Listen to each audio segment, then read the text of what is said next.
Hi, I'm Rick Anthony, and welcome to the Someone You Should Know podcast, the podcast that focuses on musicians, authors, and interesting people. We like to say we're making a difference one artist at a time. So sit back, have a cold one, and get ready to meet someone you should know. I'm really excited to have a great group of fellow podcasters on the show with me. They have an exceptional weekly podcast show called Rock and Roll Chicago. They interview bands that have rocked Chicago, artists that have made a great impression on the Chicago rock and roll music scene, and worldwide as well. They also interview club and venue owners. Will you please welcome the trifecta of Ray the Roadie, Hollywood Mike, and Mr. Paul Martin. Gentlemen, welcome aboard. So glad to have you on the podcast today. Thanks for having us, Rick. Hey, happy to be here. Thanks. Ray, you shared with me that Rock and Roll Chicago podcast was a project that you and Paul kicked off in 2019. Can you take us through how that all came to be? What was the antithesis that actually brought it all together and said, hey, let's do a podcast?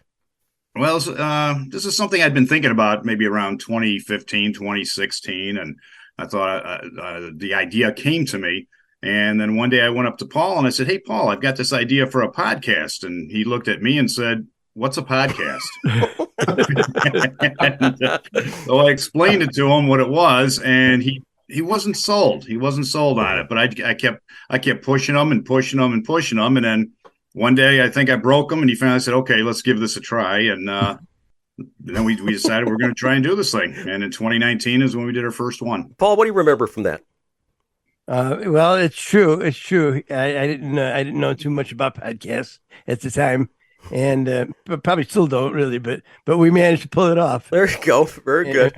And we do it. Awesome. Although we started out at the beginning, we would take little MP3 recorders and go to clubs and anywhere, people's basements, bands' basements, and talk to them and record it all on MP3 recorders and then mix it down. Awesome. But now we've got a little more sophisticated. All right, very good. Maybe Ray can tell the story about how that came about. That we moved. Yeah, like you said, we originally had the little portable recorders where we would interview people at bars and stuff, which was not the most ideal place to do it. And then one day we were downtown. As a matter of fact, we were downtown Joliet, and I was with Paul and a couple other members of M&R Rush who were being interviewed. I believe it was WJOL was interviewing them about a show we were doing across from the Rialto for NASCAR week. And I looked over to my side and I saw Ron Romero standing next to me. And I said, hey, Ron. And he says, hey, Ray. So he started talking to me. He said, hey, he goes, I love what you're doing with the podcast. He says that it fits perfectly with the Illinois Rock and Roll Museum. It's excellent. I'm like, well, thanks. He says, well, you know what? He goes, we want to give you a studio. And I'm like, really? Wow. He said, twist my arm. Right. So we discussed it and we said, well, we'll get back to you, and I said, okay, I'll be talking to you. And maybe a week later, he called me up and said, called me at home. He goes, what are you doing? I says, nothing. He says, come on down to the museum. He goes, we got all the studio equipment. Let's set it up. And the rest is history. Gosh, I like that. I like when that all comes together rather than having to do it all yourself. All right, let's go back. Let's talk about backgrounds here. Mike, let's start with you. You're a member of Cadillac Groove and Mike and the Stillmasters, and you shared with me you've been in love with the music scene since third grade. Can you take us through the formative years and how that all came to be? Yeah, three things happened when I was a young lad. The first thing was I discovered Elvis Presley. Elvis Presley was my first rock and roll hero. I remember having posters of him on the wall, and I actually had a poster of him from the Star newspaper from the day that he died, hanging on my wall, and I had it on my wall for years to the point where it was so faded you almost couldn't tell who the picture was, but I knew. And then the second thing that happened in my life was my mother was a huge Annette Funicello and Frankie Avalon, fan, right? Yeah. So she used to watch all of those Muscle Beach movies. Remember those movies? Oh, absolutely. You betcha. those cheesy movies and the whole bit. So I went to my mom one day and said, Mom, I want to do two things. While all my friends were saying they wanted to be cops and firemen, I said, you know what I want to be? I want to be a rock star and I want to be a bodybuilder, because I noticed at an early age that the bodybuilders got all the girls in those movies. Right. If it wasn't the bodybuilders, it was the rock stars. Absolutely. And I have to admit, I failed at both of them because I'm neither. But the third thing that happened was I saw my friend Ricky play an organ at a school recital. There's this third grade friend of mine playing organ in a school recital. And I went home and I thought that sound was so cool. I went home and I said to my mom, Mom, Dad, I want to take organ lessons. And I'm not kidding, about a week later, there was an organ in our living room. And I still have it. It's actually sitting over here to my right. I still have it. It's a 1978 Wurlitzer spinet organ. Wonderful. And it's the only formal music lessons that I had ever taken. Wonderful. Very good. I mean, my family is just a huge musical family. Both my parents always had music playing in the whole bit. And that's kind of where it all started, was with my parents. It's strange. I wound up I was in choir, and that was my big thing as far as my first actually being on stage and such. But I fell in love with music. I wanted to play the piano, and it's strange. I had 4 years of lessons, and I could play the notes, but I could not make the music. My version of Stairway to Heaven, legendary, because it sounds nothing like the original. All right, let's go through backgrounds a little bit more. Ray, you were a member of the Chicago Fire Department for nearly 3 decades. What firehouse and company were you part of? Not the Chicago Fire Department. It was the South Suburban Department. Oh, South Suburban. Okay. Yeah, it was Country Club Hills. I was Okay. there for 28 years. And there's only 2 stations there, and I worked at both. Oh, very good. Okay. Well, thank you for everything. I have a soft spot for first responders, and you guys don't get enough credit. And thank you so very much for doing that for those many years. Are you retired now, Ray, or what do you do? Yeah, I retired in 2017, and I'm busier now than I was when I was working. Yeah, that's just it. I retired just a couple weeks back, actually, January 1st. So I'm learning that hey, gee whiz, and I always thought, hey, you wind up, getting a chance to sleep in. No, it's just those many years of 40 plus years of being on the radio, just getting up early at 3 o'clock in the morning. You just can't get over it. Paul, how about you? What's your background? Well, I started with music probably with the Beatles. Uh-huh. I saw the Beatles, and my sisters all had 45s, old 45s, and stuff that they would play. And I remember my sister then bought me my first 2 albums were "Got Live If You Want It" by the Rolling Stones, Uh-huh. and Sgt. Pepper's Oh album. yeah. And from there it just kind of took off. I got a guitar for my I think it was just before my 9th birthday. I was 8 years old, and I got a guitar, and I showed my dad played a little bit, but he showed me a G7th chord, which is the weirdest chord, weird chord to play. To learn as your first chord, but I'll never forget that. And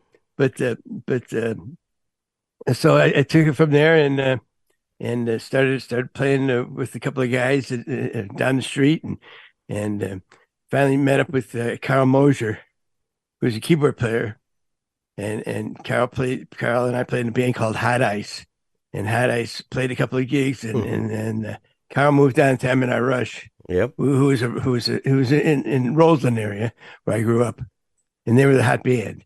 And Carl got in with them, and I begged Carl. I said, "Carl, get me in." Sure enough, he did. He showed up one day, and the whole band showed up and said, "Hey, why don't you come jam with us?" So I went and I did, and I remember we played "Bus Rider" by Guess Who. It was one of the tunes that we did, and from there it just took off, and I played with them for about 10 years or so. 10 or 12 years, and I left the band, and I was raising a family at the time. This was 83, 84, and I became an original member of the Dancing Noodles. So playing the Dancing Noodles. As a matter of fact, I still play with the Dancing Noodles. So. Awesome, very Up good. until recently. So. Very good. No, Ray, I think I interrupted you. We didn't find out about your musical background. We talked about you being a member of the fire department and everything. Did you have any musical background? Not really. I mean, I played guitar. I played, some minor groups, and when I was teens, 20s, really didn't pursue anything, didn't go anywhere, but I've always been a fan of Chicago music, rock and roll. Yeah, and absolutely. I've followed all the bands since like the 70s until now, and I just one thing I like. That's part of the reason I came up with that idea. I thought, talking to some of these bands from the days gone by, it could be kind of cool. Very good. Now, your show and my show follow the music scene, and it's kind of important to follow the local music scene too. Ticketmaster is charging just so much money for us to see some of our favorite artists. Local music is fun. It's economical. These guys and gals are working their butts off to try to entertain, and it helps support the grassroots musician. You guys agree? Definitely. Yep. Absolutely. I went to buy Queen tickets the other day, and because they're coming to Chicago. Mm-hmm. And in October, and Tickets went on sale Friday morning. I was online, and they were $300 or $400 a piece. It's absolutely insane. Absolutely. But the thing is, yeah, that's for cheap seats. Yeah. Now, Mike, when you guys play out, I mean, you don't charge $400 to see you, do you? No, absolutely not. Sometimes I think we deserve that, but no, absolutely not. I'd say about 99% of our shows are completely free. Yeah. When we book shows, we don't purposely look for places that don't charge cover charges. Mm-hmm. We've played a few of them here and there, but the majority of our shows, there's no cover. You just come on in and enjoy the show. Absolutely. Now, you mentioned this to start with. One of the very first episodes, we're going back to 2019, do a little reminiscing here. The Dancing Noodles, the very first episode that you guys had on the Rock and Roll Chicago podcast. What can you tell us about episode number 1? Well, Paul was double dipping. That's right. I was interviewer and interviewee. That's right. So, Paul, what do you think? Well, I think it was That's about He asked himself questions. That's right. Well, I think the best guitarist I've ever interviewed was Paul. Yeah, Paul. Yeah, I think so. I think it was. Yeah, it was. It was definitely a learning experience. Yeah. We met with the guys at Riley's Daughter in Oak Lawn, thinking, okay, we're going to sit in a corner. This will be fine. It was the middle of the afternoon too, so we figured it wouldn't be very loud or anything, but it was. Right, and then there was a lot of background noise, and then we were all giddy because we finally got our first episode done, and we were heading out to Crete, down to Smoky Joe's down in Crete to meet up with the 5 guys named Mo. We did 2 episodes in the same day. We went down to Smoky Joe's, and once we listened to the interview, it was worse than Riley's Daughter. It was so loud. Yeah. So we learned very quickly we got to find somewhere quiet. If you guys remember that when episode 6, when you guys interviewed Cadillac Groove, we originally were supposed to meet at one place and it was too loud. Then we walked down the street to another place and it was still too loud. And they had a banquet facility in the back, and we ended up doing it in a banquet facility. Right. And we still heard street noise. Gosh, it was over there by whoever the local senator is. It was right next to his office, and people were going in and out the whole time. So every time somebody opened the door, we heard somebody walking around. I had one a couple of days ago. I was interviewing Gary Nichols, who's he is a bluegrass singer, and in the middle of it, the tornado warning goes off on my phone. So it's like, okay, Gary, we might have an issue here, considering it's in Porter County heading this way. All right.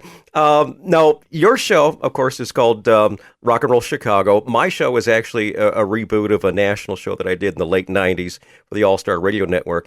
Like I say, I recently retired, so this is my nicotine patch, so I don't ask for my old radio job back. And so that's why I'm doing this particular podcast. This all stemmed from the fact that I was married for almost 40 years, and I lost my wife back in 2018.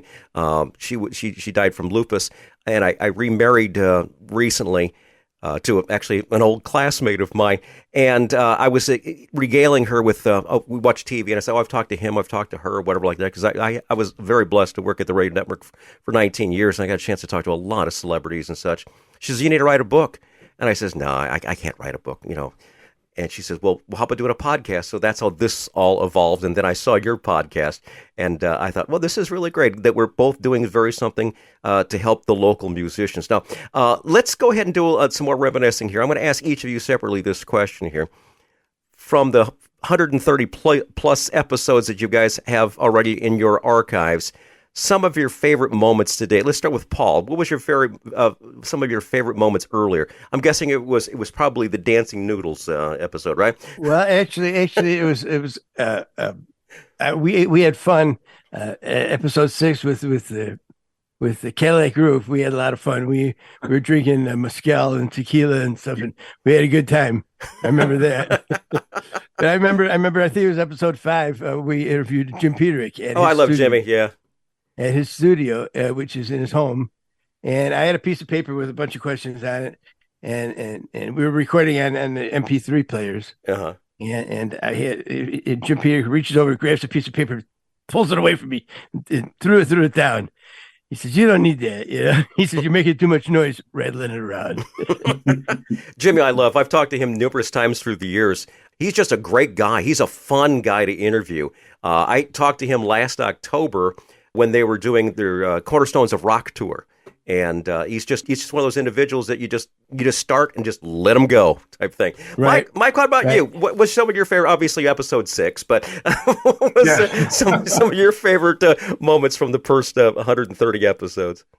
Well, I haven't actually been with the show. I know you're the new kid on the block there, but let's. I'm the new guy, but I'll tell you what I gotta have to tell it in two parts. The first one, of course, was when Ray asked me to be a part of this, because I always thought it was fantastic, and he surprised us at a Halloween show. Cal Agru was playing a Halloween show at a VFW or something like that, and he comes over and says, "Hey, we want you to be part of the podcast." How long did I think about it, Ray? About 4 seconds, 5 seconds? Yeah, if that much, yes. If that much. But when it comes to to interviewing, I had an eye-opening experience, and I think was one of my favorite ones. We had a young guy on the show named Andrew Denlinger, and he told us a story about how he had all kinds of different backgrounds, and he was influenced by different genres. And he surprised me because he said that he had been a hard rocker, a few years ago, when he was up and coming, and the original music that he writes is anything but what I would consider to be hard rock. It's very, very soulful, little bit of Americana, a little bit of pop, maybe a little bit of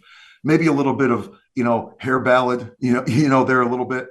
But the exact words that I used to describe him was, I told him that I thought he had found a way to peel the proverbial onion, to kind of peel away all the layers of all the influences that he had. And at the heart of it all, he discovered that he truly was an artist, and he found his sound.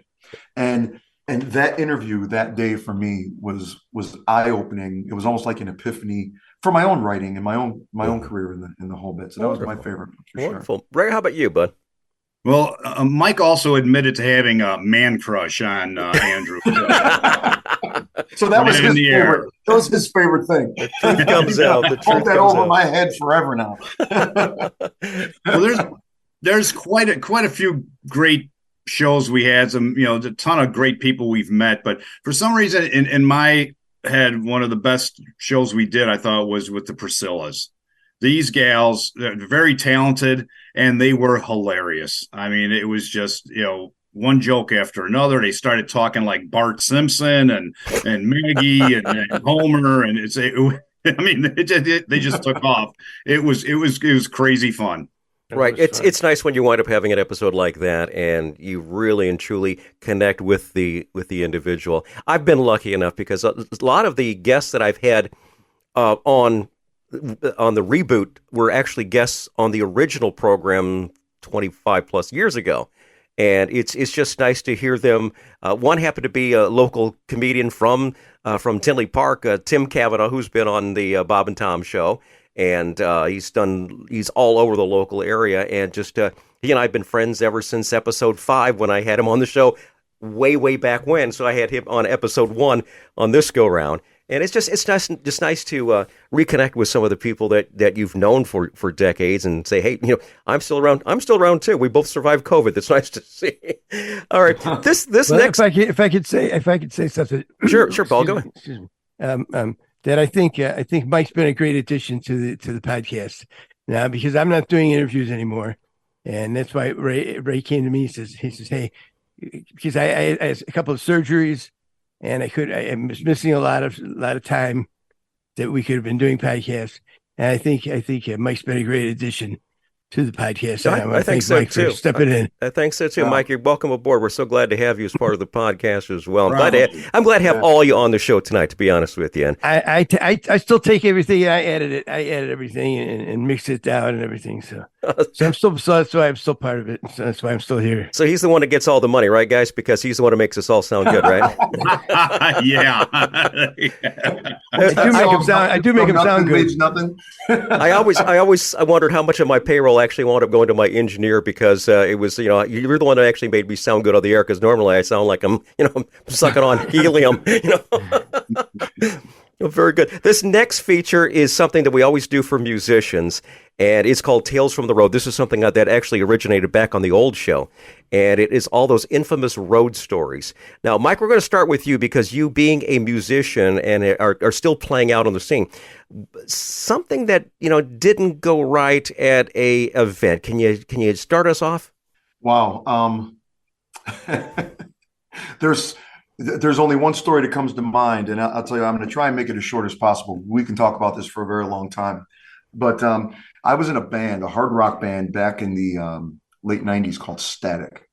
And we got hired to play a convention for an organization that built resin castings of statues. Some of these could be full-size statues. Some of them could be like a severed arm. But they look extremely real. Mm-hmm. And these things are used on Hollywood movie sets for things like lighting and things like that.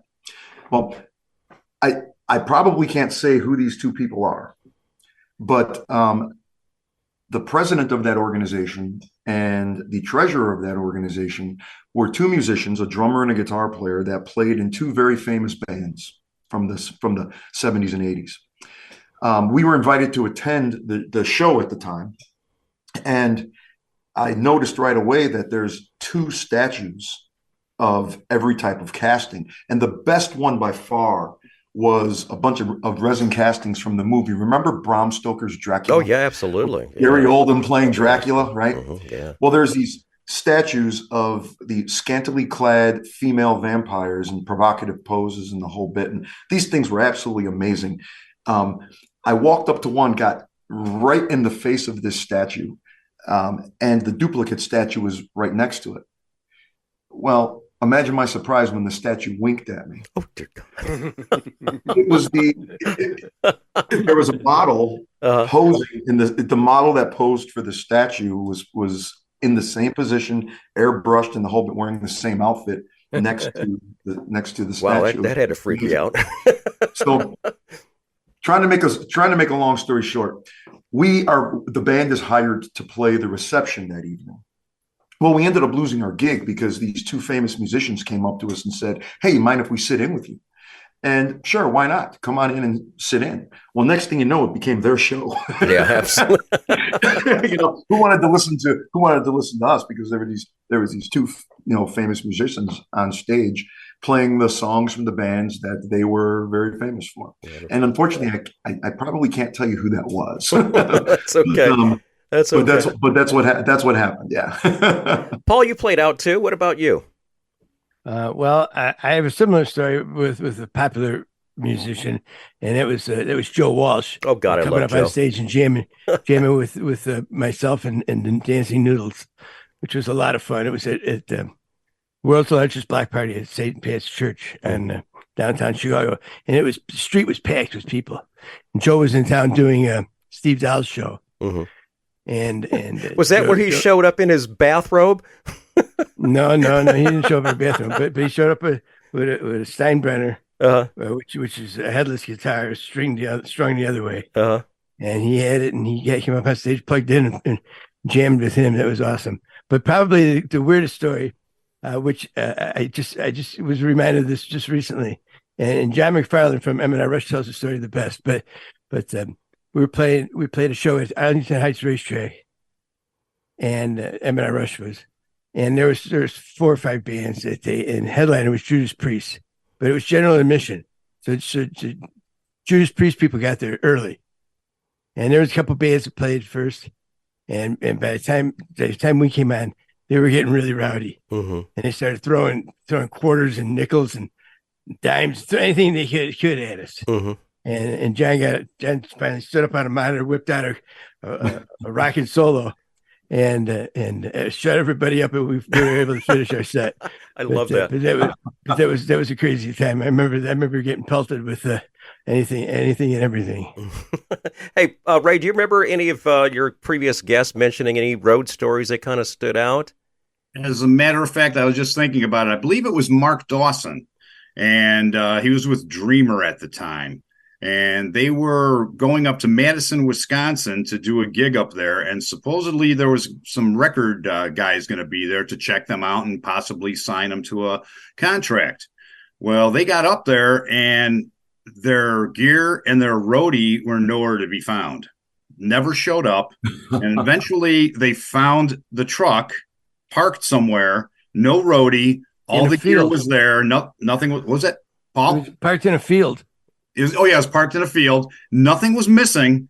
The roadie was gone, and they never saw the guy again. Well, I'm guessing a woman was involved. Could be.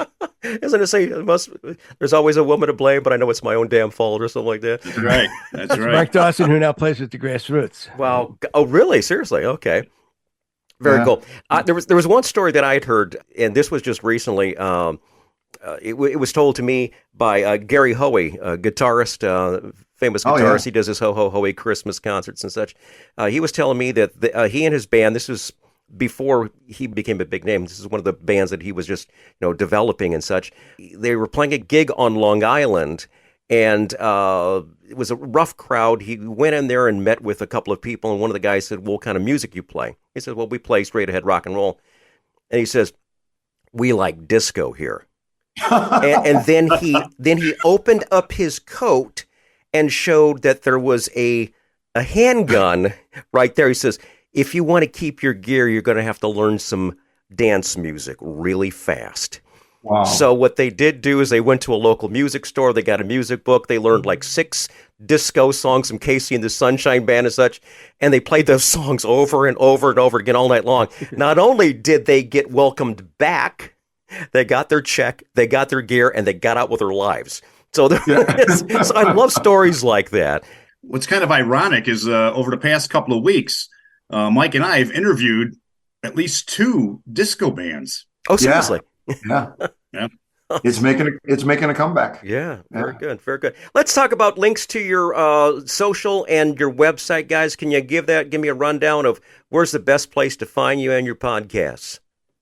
Well, probably the best place would be on Facebook, the Rock and Roll Chicago Podcast. We also have a friends page. It's called the Rock and Roll Chicago Podcast Group. It's on that page that people can post stuff, comment, about things.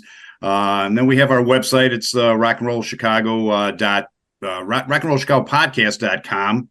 And we're also on Twitter. We're on Instagram. We're on TikTok. I think that's... What I'll do is I know all your socials down in the show notes, gang. If you happen to be out in your car right now and you're going, okay, Rick, you're gonna have to put in the show notes. Okay, it's in the show notes. Everything will be there so you can connect with the guys from the Rock and Roll Chicago podcast. How about some closing thoughts, guys? Let's start with Mike. What else should we know about you and also the podcast? When it comes to music and all aspects of music, whether I'm playing, whether I'm listening, whether I'm hosting the podcast, I am extremely passionate about it. And I hope that comes through in my performance and the way I talk about it. I love for musicians to gather and be around me. I consider myself to be very fortunate to be a musician and to be an entertainer in the Chicagoland area because we just had this conversation. I've been to Nashville, I've been to LA, I've been to New York, but the city of Chicago, when it comes to musicians and just entertainers in general, man, there's just a fantastic sense of family and a fantastic sense of camaraderie. And if you are a musician or any type of entertainer whatsoever, don't overlook that and take that for granted because you are in one of the best places. It's kind of my theory that Chicago is going to become like the music city within the next 5 years or something, along those lines. You guys are right on the pulse of it too. It's nice to be there. All right. How about Paul? What about closing thoughts? What else should we know about Paul Martin and also about the podcast? Well, about the podcast, when Ray and I put it together, our whole thought was to really talk about bands from the 60s and 70s. Was our original thought. Now we talk to current bands, which is all well and good. But I'd love to hear more from some older bands. We've done Pez Band and a couple of bands from the 60s or from the 70s and 80s. But I'd love to see some more of that. So if you had a band back then, please give us a call and I'd love to hear from you. Also, okay, very good. How about Ray? Closing thoughts, bud? if any businesses or anybody out there is looking for some sponsorship opportunities, we are very happy to talk to you about some sponsorships. Whether you're a business, a venue, whatever you got going on there, we'll be happy to talk to you. But either way, though, we'll be coming to you every Tuesday. We come out a new podcast comes out every single Tuesday. Awesome. By the way, if you have a dying family member, we're also looking for donations too. The old disc jockey's retirement fund, as we call it. Ray, why do they come out on Tuesdays? Why do they come out on Tuesdays? Well, if the older people remember, back in the day when new music came out, it first came out on Monday in the UK and then came out in the US on Tuesday. So I wanted to keep that historical thing going, and that's why our podcast comes out on Tuesdays. Very good. Mine are Mondays and Thursdays, so anyone listening, you can make sure you see it twice a week or so. Quick question for you guys. Have you done Mammoth yet? Chicago band? No. That's a great idea, though. Gary Flanagan. Yeah. Kevin Friend's a good friend of mine. I'll get you in touch with them. And I know Kevin. Kevin's a great guy. His stories, ask him about the story about watching Sea Hunt at 4:00 in the morning, or also the time that he cock blocked David Lee Roth. Oh, wow. Guys, it's been an absolute delight to have you on the show. Be sure to check out their podcast. It is Rock and Roll Chicago. Check out their podcast. I'm so glad you're listening to this podcast. God bless you guys. Have yourself a wonderful 2023. Thank you, Rick. Thanks a lot, Rick. See you. Hi, this is Rick Anthony, thanking you again for listening to this episode of Someone You Should Know. Now, if you're an aspiring musician or an established musician that's looking for a little exposure, I invite you to drop us a line at someoneyoushouldknowpodcast@gmail.com. That's someoneyoushouldknowpodcast@gmail.com. Also, I invite you to tell a friend about the Someone You Should Know podcast. I thank you for tuning in this time, and I invite you to check us out next time on the Someone You Should Know podcast, because you never know who's going to show up. Until next time, remember, God loves you, and so do I.